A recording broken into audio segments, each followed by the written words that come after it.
Confederate general and 60 cavalry soldiers marched past their house. I mean, wow, did you see that? That was a general.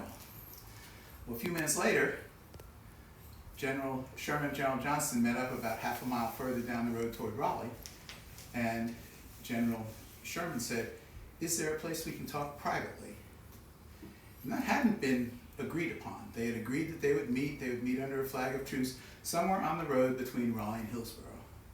And now all of a sudden General Sherman's saying, "Is there a place where we can talk privately?"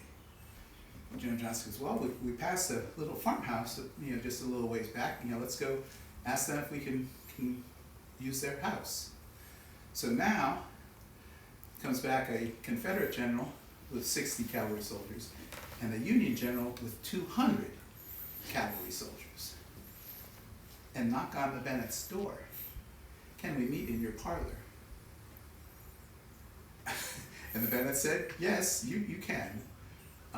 The cavalry, the soldiers were on the far side of the road, the officers were on this side of the road. That morning, as General Sherman was getting ready to leave to meet General Johnston, he received a telegram from Washington, D.C., announcing that President Lincoln had been assassinated.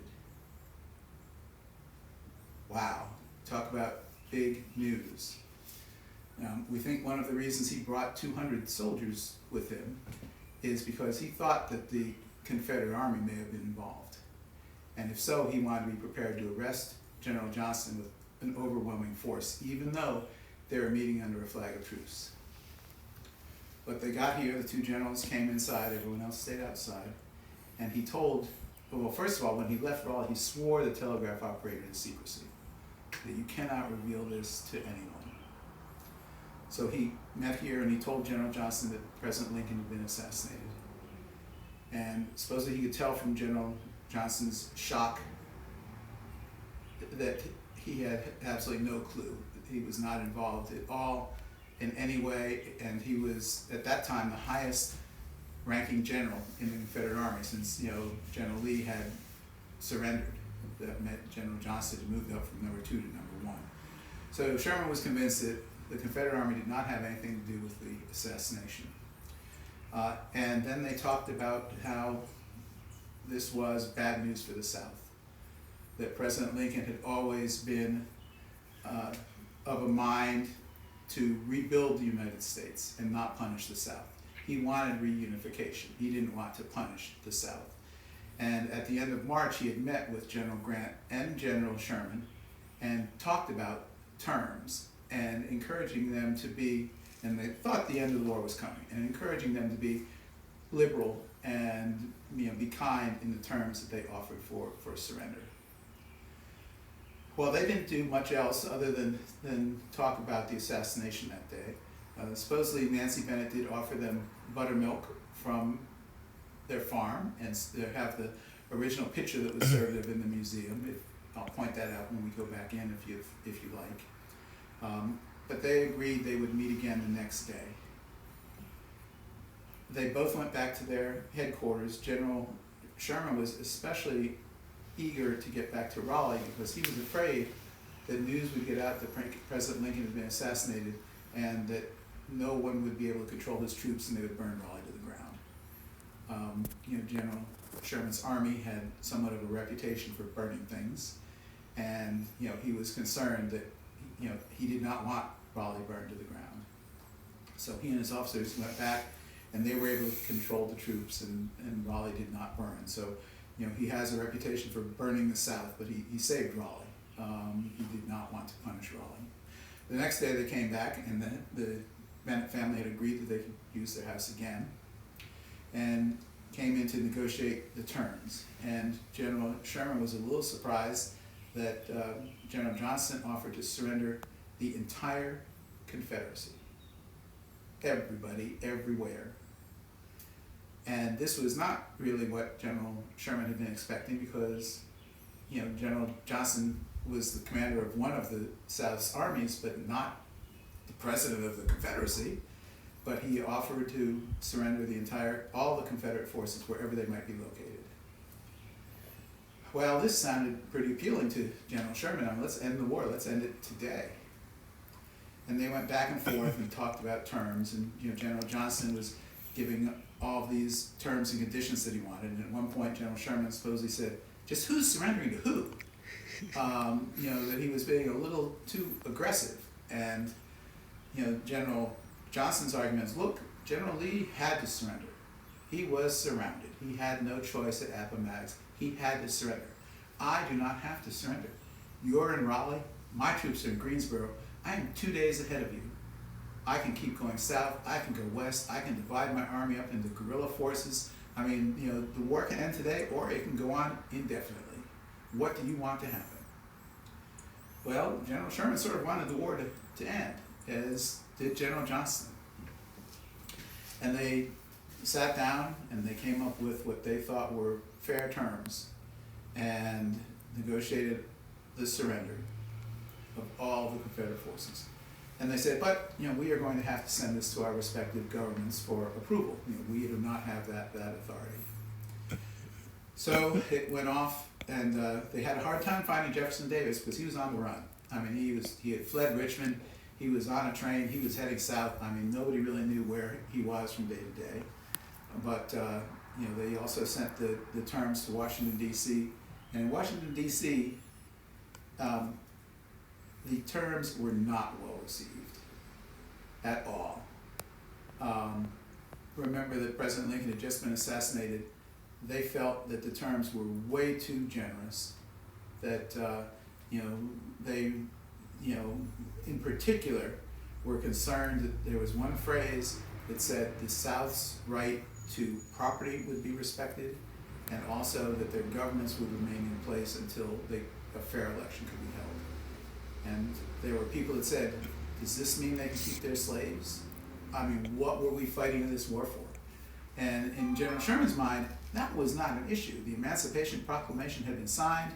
In his view, slavery was done. I mean, that was not an issue. But the people in Washington were still sort of incensed by the assassination, and they were not having it. They rejected it outright. And President Johnston actually instructed General Grant, who was the supreme commander of the Union forces, to come down to Raleigh and relieve Sherman of command. Sherman, the number 2 general, who had been just fantastic, had done everything, and the instructions to General Grant were to come down here and relieve Sherman of his command and to pursue the war. And so General Grant came down here and met with General Sherman and told him that the terms had been rejected. He did not relieve Sherman of command. He and Sherman went way back. They knew each other. He did not relieve Sherman of command. They told Sherman, you need to tell General Johnston that the war will resume in 48 hours, because those were the terms that they had agreed to meet with. Now, at this point, General Johnston's position had been significantly weakened because his troops thought the war was over, and they were just they were just abandoning, just walking off. They were heading home. I mean, they thought it was over. So when General Johnston got that message, his response was, well, can we meet again? And they said, okay, we'll meet. And they met here a third time on April 26th. And Grant's instructions to Sherman were, the only thing you can offer are the same terms that I gave General Lee at Appomattox. You cannot go beyond the military terms of a surrender. You cannot get involved in any civil terms, in any governmental terms. It has to be a pure military surrender. So General Sherman said, okay, fine. And they met here on the 26th. And General Sherman basically said, look, it's take it or leave it. I mean, this is all I can do. The same terms that Grant gave Lee is what I can give you. And General Johnston argued again, well, look, I don't have to surrender. I mean, I can go south. I'm 2 days ahead of you. I mean, the same arguments he had heard before. And General Sherman said, I can't do it. Can't do it. And there were a little bit of loggerheads, and then General Sherman says, but tell you what, if you sign these surrender terms, exactly the same as Appomattox, I will feed your army for the next 2 weeks. I will let you keep the boxcar full of silver that you have to pay off your soldiers. I will give them paroles. You can pay them what you can pay them. We can let this go. But I can only accept the surrender of the troops under your direct command, which is North Carolina, South Carolina, Georgia, and Florida. So they ultimately agreed to that, but it did not end the war completely because those were not all the troops. There were still some troops further out west. But the surrender was of 90,000 troops, which was 3 times what Lee had surrendered at Appomattox. It was about 30,000 troops. So it really was the end of the war. And at that morning, General Johnston had received word from Jefferson Davis that the terms agreed to on the 18th were acceptable. Well, those were no longer on the table. So General Johnston was definitely exceeding his authority in negotiating a surrender. General Sherman had already exceeded his authority and still was exceeding his authority in this little side agreement that they did not send to Washington. They just dealt with that, themselves locally. But the surrender terms were this document that they sent to Washington was the same that Grant had given Lee. And if Grant and Lee had met after Lincoln's assassination, those terms probably wouldn't have been approved because there was so much venom and hatred generated by the assassination. But at that point they'd already been approved by Lincoln, so they were fine. Ultimately, they did capture Jefferson Davis, and he was imprisoned at Fort Monroe in Virginia, and they hung a picture of President Lincoln outside his cell, just sort of to taunt him. But it was, and at that point they issued paroles. The food was provided. At this point, the Union Army had plenty of food. The port of Wilmington had been captured. They had plenty of supplies coming in. So they fed the soldiers that were still here, the ones that hadn't left. And that was pretty much, we call it the dawn of peace. I mean, that really was the end. The other surrenders, and there's a map in the visitor center that shows the other surrenders that happened later, were further out west, where smaller forces were really just, hey, the war's over, you need to surrender and send your troops home. It was not the big deal of all the negotiations that took place here and at Appomattox. What questions about the surrender and the terms and all that was going on at the time you guys? What day was it again? April 26th was the final third meeting here. Here, okay. The 17th, 18th, and then the 26th. Mm-hmm. And in between the 18th and the 26th, General Grant came down here from Washington, D.C., and they said the war is not over, it's going to start up again in 2 days, and they agreed to meet again a third time. So the Confederate soldier, they could take their horses back home. Right. Officer could keep their sidearms. Yep. What else? Everyone got a parole, a piece of paper. They all got a parole. A lot of them were allowed to keep their flags, keep their colors. It was not the formal surrender at Appomattox where everybody sort of marched in and stacked their arms, and because there was no battle here. I mean, one in Raleigh, even though General Johnston came from Hillsborough, most of his army was in Greensboro, and it was in Greensboro where the paroles were issued and everyone was sort of dismissed. But at that time, there were already soldiers from Appomattox that were making their way through North Carolina, heading home, that had announced, Lee has surrendered. I mean, the war's over. What are you guys still doing, fighting, kind of stuff. So it was definitely on its way out. But one other story with the meeting here, that you'll see this table here. This is not an original table, but there is an original table. It's one other piece that we have in the visitor center. But the table has another story. After they met for the second day on the 18th, everyone thought it was over and done with. And the Union officer said, well, I'd like to buy that table, recognizing the historic significance of the table. And James Bennett, I don't know. And the Union officer finally said, I will give you $10 and a horse for your table. Well, that was a pretty good deal. And James Bennett said, sure, okay, $10 and a horse. And the Union officer said, come to Durham Station on Friday and I'll have your $10 and I'll have your horse. And he left with the table. Well, when James Bennett went to Durham Station on Friday, there was no Union officer, there was no table, there was no horse, and there was no $10. James did not give up easily. He filed claims with the United States government and with the state government, wanting at least his $10 and his horse. And those claims were denied on the grounds he'd been a Confederate sympathizer. So the table that we have in the visitor center was actually one of their tables, whether it was upstairs or in the barn or someplace else. They brought that table into the house. That table is one where the final surrender on April 26th was actually signed. And the table in the picture that the buttermilk was poured from still belong to the descendants of Eliza Bennett, and they're on loan to us here at the museum. So they didn't sell the third table. And then to sort of just rub salt into the wounds, there was an article in the New York paper 9 months after the fact that said the table from Bennett Place had been sold for $3,000. The $10 and horse that was never paid table was sold for $3,000. But it didn't say who.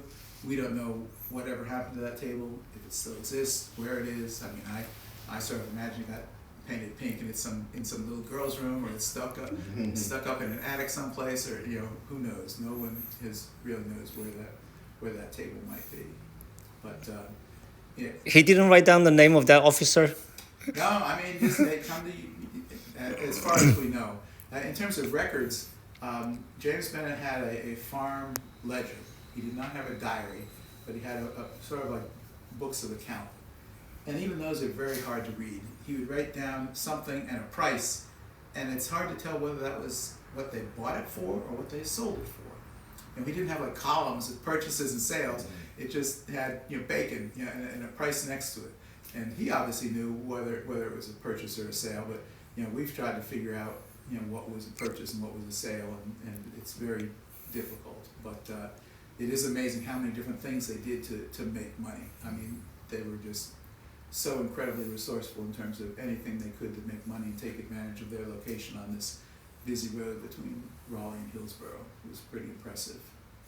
So General Johnston, his troops, then where did they surrender all the weapons? In Greensboro. In Greensboro. In Greensboro. That's where most of the troops were in Greensboro. There was a contingent in Hillsborough. So it's interesting that no one really thinks that the Civil War ended here in the Triangle of North Carolina, but Chapel Hill and Durham were the furthest that the Union forces went. Hillsborough was the last place where the Confederate forces were. So between Chapel Hill, Durham, and Hillsborough, those were the lines. That was the line at the end of the Civil War. In Chapel Hill, supposedly there were horses kept in one of the university libraries, inside in one of the libraries. So that's an interesting place. And Durham Station was nothing. It wasn't even a town. It was a train station. It was a place where they would add water and fuel to the trains. And obviously it grew up after the war, largely because of tobacco.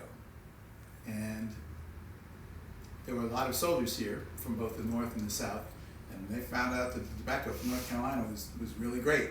And they went back home and they wanted some of the Durham golden leaf tobacco. And the Duke family was actually involved with the Bennetts. Eliza Bennett, the daughter, had married into the Duke family. So they were part of that a little bit. There's a little bit of scandal, might not be the right word, but two of Eliza's children were born more than 9 months after her husband had died. So Okay. if you do the math, I mean, they were not descendants of the Duke family, but they were treated as full members of the Duke family by the Dukes, which I think is to their credit. After the war, they were considered to be part of their family. But you mentioned the Bennett family hiding out in the kitchen with 260 soldiers, and at one point, two of the officers that had accompanied the generals were their lead cavalry soldiers, who hated each other.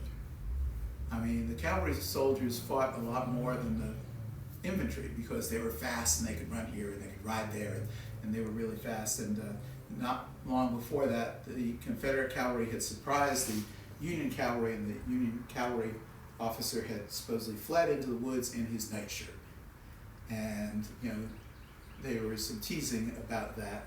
And at one point, the generals actually had to leave their meeting because their officers were arguing so loud outside, like little kids. I mean, the generals had to go out there and tell them, "Stop it! You know, we're here to discuss peace. You guys, you know, stop it." And the second day, General Sherman did not bring his cavalry officer. And when they first arrived, the Confederate cavalry officer would not shake General Sherman's hand. And he said it was because he couldn't control his horse. Well, a general in the cavalry was not able to control his horse. Seems a little hard to believe. I mean, he did not want to shake General Sherman's hand. So a lot of hard feelings. The generals put so many personal issues aside and really thought, now's the time. You know, we need to end the suffering. The war is going to end sooner or later. Let's end it now. One of General Sherman's greatest fears was not that the war would continue, but that the army would break up into guerrilla forces, and you know, just little bands just harassing people. I mean, just never-ending kind of battle. That, you know, it's better to get a surrender of 90,000 troops than to try to deal with little 20, 30, 50 people, 50-person armies for the next who knows how many years. So, but you know, a lot of history on this little farm that just happened to be in the right place at the right time.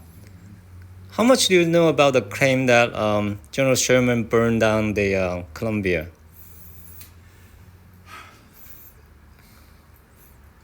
I think it's not true. I think that you know, General Sherman was being blamed for anything that caught on fire, and you know, he did do some burning through the South, but you know, from what I've read, he did not set fire to Columbia. But it is definitely a fact that when he entered into North Carolina, he instructed his troops to stop the looting, to stop the burning, to stop just destroying things for the sake of destruction. He felt that South Carolina, you started this. I mean, you know, they're the first ones to secede. The first battle was fought there. North Carolina was very close to 50-50 in terms of whether it wanted to even, you know, secede, and it took, I think, 12 votes before they voted ultimately to secede. After Virginia and South Carolina had seceded, and they're sort of sitting in the middle thinking, okay, we really don't have it, you know, we have to. But you know, at that point, the Union Army had taken Wilmington. They had a port. They were able to supply their troops. They didn't need to raid the farms and you know, steal the way they had been stealing to fuel their march up from Savannah and from the south.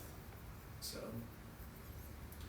but General Sherman is definitely an interesting people. When you see the movie, you'll see that after this, you know, General Sherman and General Johnston's respect for each other continued even after the war. That they both had immense respect for one another. Other questions? It's also the same as like Richmond. Actually, it was the Confederate. They burned Richmond down, right? They started most of the fires. They did not want the Union Army to get any supplies. So anything that had any war value to it, they were setting on fire as they left. Yeah, it was like the in Russia they burned down Moscow before Napoleon arrived. Right. Right, it's the same thing. And then Hitler also, he ordered to burn down Berlin before before the Red Army arrived. You know. You don't want the supplies to go to your enemy. Yeah. There's two other rooms here in the house.